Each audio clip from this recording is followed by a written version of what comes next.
This is what the challenge tracker looks like. You can also choose to see it in full screen mode by clicking on the rectangle on the top toolbar and selecting full screen. To exit full screen, you can use the arrows at the bottom of the screen or press Escape on your keyboard. This is the front page of the challenge tracker. From here, you can see an overview of all of your data and you can click through to more detail. In the bottom left, you will see a list of the groups you have set up. These will be grouped according to the structure or hierarchies that you agreed with National Numeracy. And the list will show the names that you have given to your groups, regions or cohorts. To see the subgroups within a category, click on the plus button and the list will extend. If a group you've set up doesn't show in the list, this simply means that no one has registered yet on that particular link for the National Numeracy Challenge.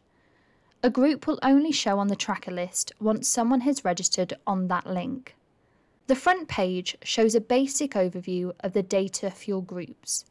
We'll explore what the column headings in this table mean and what the data shows in the Understanding Group Level Data section of the video. To see your group data in more detail, click on the focus mode icon at the top right of the table.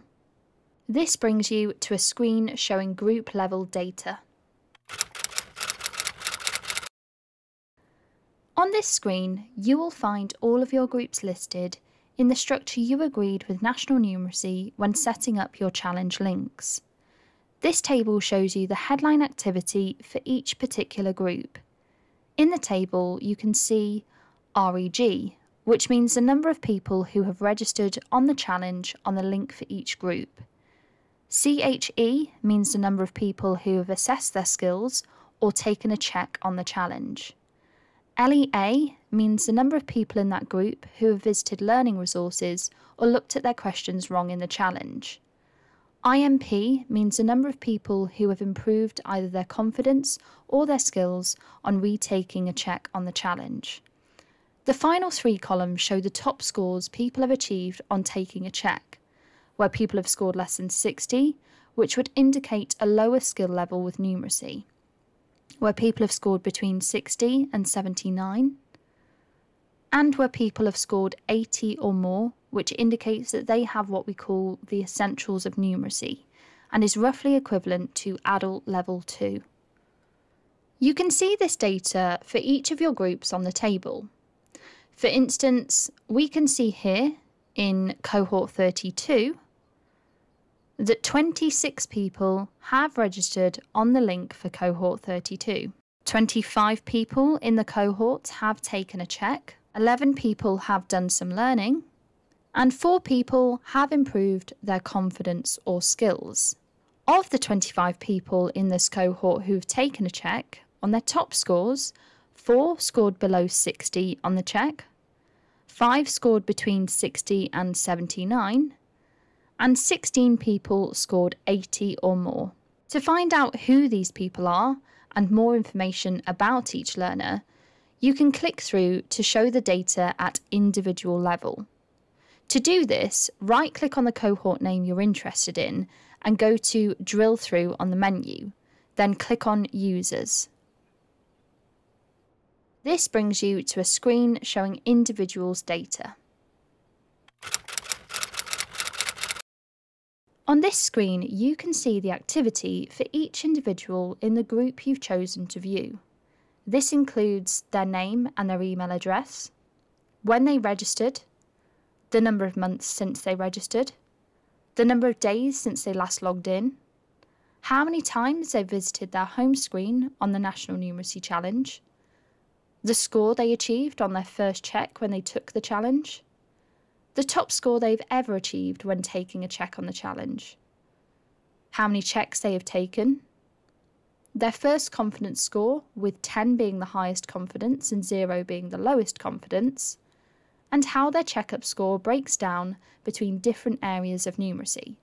To find out more about the areas of numeracy, watch our Essentials of Numeracy video, but in summary, the column headings in this table are N for numbers and the number system, O and C for operations and calculations, SSM for shape, space and measures, and HI for handling information. All of these columns can be sorted smallest to largest or vice versa, or most recent to longest ago by clicking on the column heading.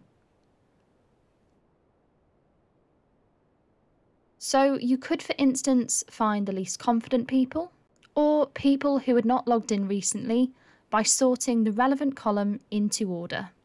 If you would like to highlight an individual's row of data, you can just click anywhere on that row and the whole row will be highlighted. Just click again to unhighlight it. You can also put filters on the data to narrow down what you want to see. To do this, first click anywhere in the table, then go to the top right of the screen and click on the arrows above the word filters. The arrows on each box in the list will let you set filters relating to any column in the table. You might use this, for example, if you wanted to see all the people in this group who registered on a particular date. So you'd go to the date registered box, click the arrow and choose the dates you want to see. You can also do the same for any column here, or you can set multiple filters. For instance, everyone who registered on a particular date and scored below 60 on their first checkup. To remove the filter from the table, just click on the eraser icon in the relevant box. To return directly to the front screen from any page, if you're in full screen mode, then click on the down arrow at the bottom of the screen and select Front Page. If you are not in full screen mode, then there is a list of pages on the left-hand side of the tracker, so just click on Front Page from that list.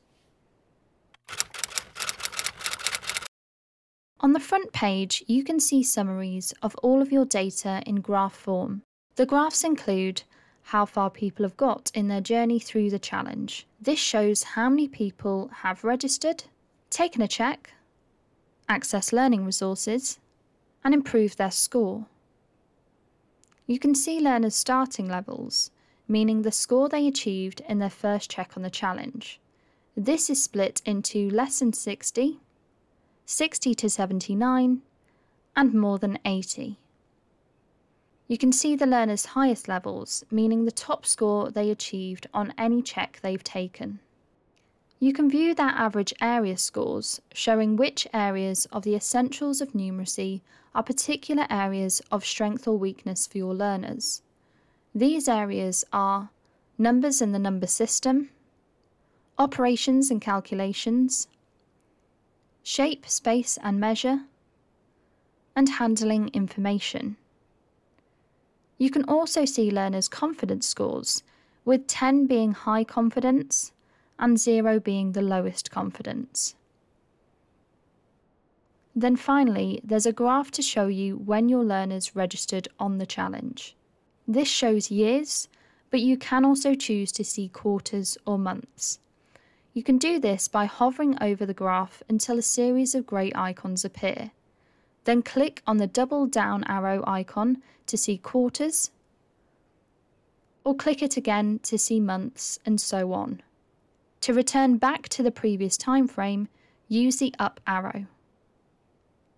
Everything on this screen is interactive, and you can use it to explore the data in more nuanced ways.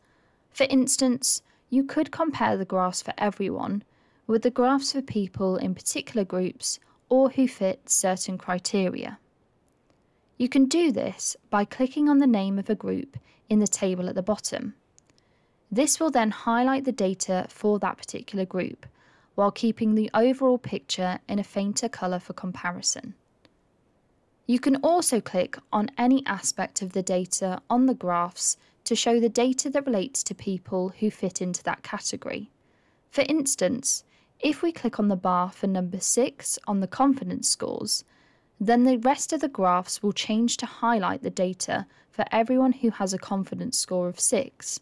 You can do the same for any grouping you're interested in exploring by clicking on the relevant part of the graph on the screen. Just click again on the groupings you have selected in order to unhighlight them. You can also use the slicers along the top of the front screen to filter the data. This allows you to see graphs that only show people who meet certain criteria. For example, if you wanted to see graphs that just show people in a certain group, you can choose that cohort from the drop-down menu under Region, Organisation, Programme, or Cohort, depending on where in the hierarchy that group sits. You might also want to see within that group only the people who haven't yet taken a check. You can do this by going to the Assessed slicer and choosing 0 for not assessed, or 1 to see those who have assessed. You can use any of these slicers to filter the data just to the people you are interested in seeing. The front screen will show you a summary of their data in graph form, but you can also click through to find out exactly who these learners are by going through the table in the bottom left. Just right-click on the group you want to see and choose Drill Through, then Users, to identify the people within that filter. To return to the front page again, simply click on the left arrow at the bottom or select Front Page from the page list. To remove any of the filters you have added via the slicers, hover over the slicer and click on the eraser icon.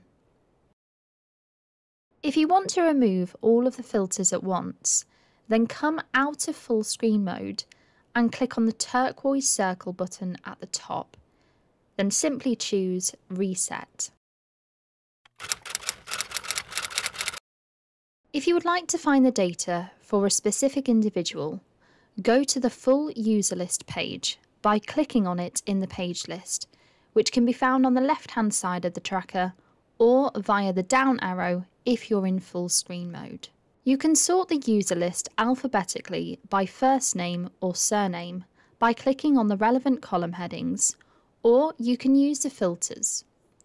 To do this, first click on the table, then go to the double arrows above the word Filters. Scroll down to the filter for first name or surname and narrow down to the person you're looking for.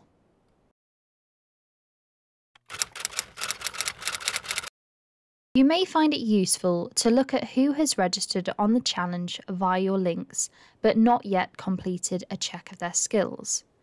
When you know who these people are, you can engage with them to find out if they're having any problems and to encourage them to take a check and start their learning journey. To find these people, go to the full user list page by clicking on it from the page list on the left-hand side of the tracker, or if you're in full screen, via the down arrow at the foot of the tracker. From this page, first click on the table, then go to the double arrows above the word Filters. Use the filters to find those who have not yet done any checkups by clicking on the Number of Checkups box. From the drop-down menu, choose Is and type 0 into the box. Then click Apply Filter. This gives you a list of everyone who has registered on the challenge but not yet taken a check. You can filter in a similar way for any other specific groups you want to find. Just choose the filters that you want to see. To better support your learners, you may find it useful to know who has lower skills or confidence so that you can provide them with extra support if needed. To find these people, go to the full user list page by clicking on it from the page list on the left-hand side of the tracker, or if you're in full screen, via the down arrow at the foot of the tracker. From this page, first click on the table, then go to the double arrows above the word Filters. Use the filters to find those who have low skill scores by filtering first of all to see those who have taken a check. Click on the Number of Checkups box to do this. Then choose Is greater than or equal to on the drop-down menu. Then type 1 in the box beneath and click Apply Filter. This will narrow the list down to just show those who have taken at least one check. Then scroll down and click on the top checkup score box. Beneath the box that says is less than, type 60 in the box. Then click Apply Filter. The table will now show you all of those who have taken a check and whose top score is below 60. These are people with a lower skill score.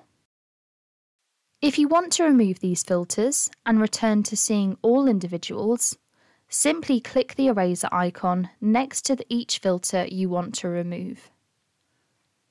You can also use the filters to see individuals who have a low confidence score. To do this, click on the box for First Confidence Score. Beneath the box that says is less than, type 6, then click Apply Filter.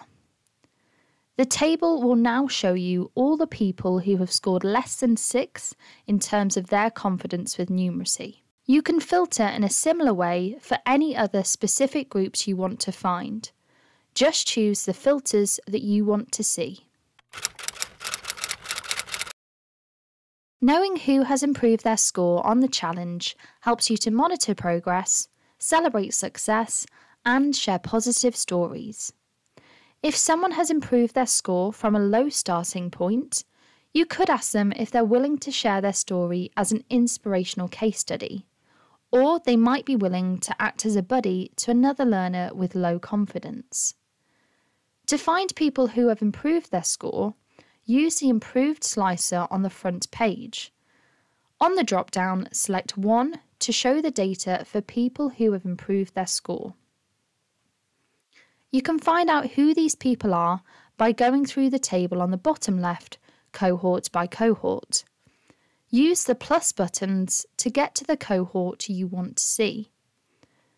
Then right-click on that cohort, choose Drill Through on the menu that comes up, then click Users. This table shows you everyone who has improved their score in that cohort. You can export any of the data from the tracker by clicking anywhere on the full user list table.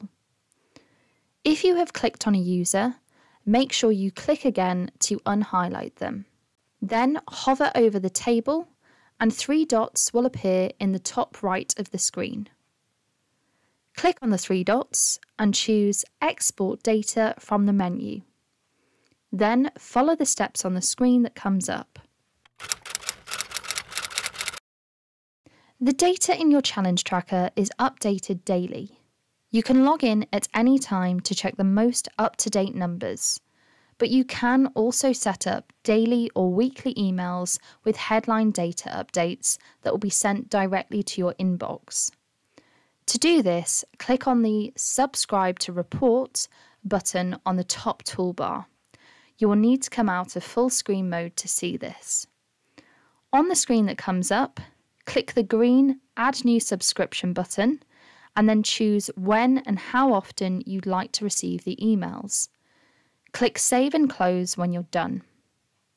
The Challenge Tracker system is powered by Microsoft Power BI, so the emails will show in your inbox as coming from Power BI. If you have any queries about how to use the Challenge Tracker after watching this video, please don't hesitate to ask your National Numeracy contact. We'll be happy to help.